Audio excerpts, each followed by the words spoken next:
তার 25 তারিখের প্রভাব পড়বে, বৃষ্টি উপকূল অঞ্চলে বৃষ্টি হবে। আপনি তো আঘাত বলতে পারবেন না। এর প্রভাবের কথা যদি বলি, প্রভাবের সময়ের সাথে সাথে প্রভাবটা বাড়বে।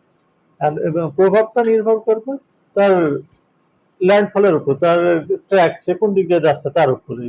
যে অঞ্চল দিয়ে যাবে তার সেখানে তার প্রভাবটা সবচেয়ে বেশি পড়বে।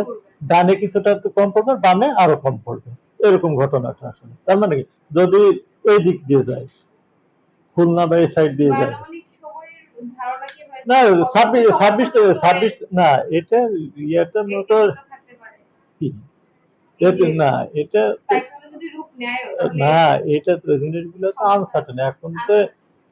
এখন না, এখন না, এখন যে ইয়েটা আছে এটা কেবল সুস্পষ্ট লঘুচাপ হয়েছে। সুস্পষ্ট লঘুচাপ আমরা দেখছি আগামীকালকে এটা নিম্নচাপ হবে। 25 তারিখে হয়তো এটা ঘূর্ণিঝড়ের রূপ নেওয়ার সম্ভাবনা আছে। 25 তারিখে, এবং ঘূর্ণিঝড় থেকে এটা প্রবল ঘূর্ণিঝড় হতে পারে 26 তারিখে, এবং 26 তারিখ নাগাদ এটা উপকূলের তার প্রভাবটা অনেক বেশি হবে 26 তারিখ নাগাদ। হ্যাঁ, এটা তো এখনো বোঝা যাচ্ছে না যে কোন উপকূলীয় অঞ্চলে আসতে পারে। বাংলাদেশের প্রভাব পড়বে।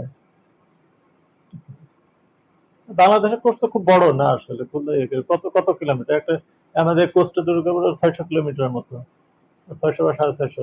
না না, আমাদের কোস্ট ইস্ট কোস্ট আর ওয়েস্ট কোস্ট 600 কিলোমিটার না, 600 সামথিং। সিস্টেম অনেক তো বড়। বাংলাদেশের মোটামুটি এরপর আর দেশে বৃষ্টি হবে।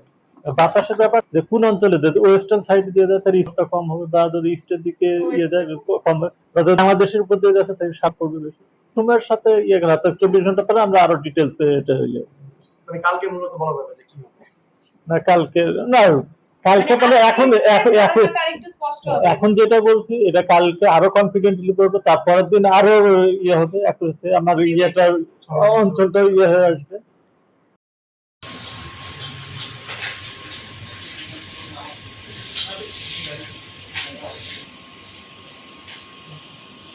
ক্যামেরা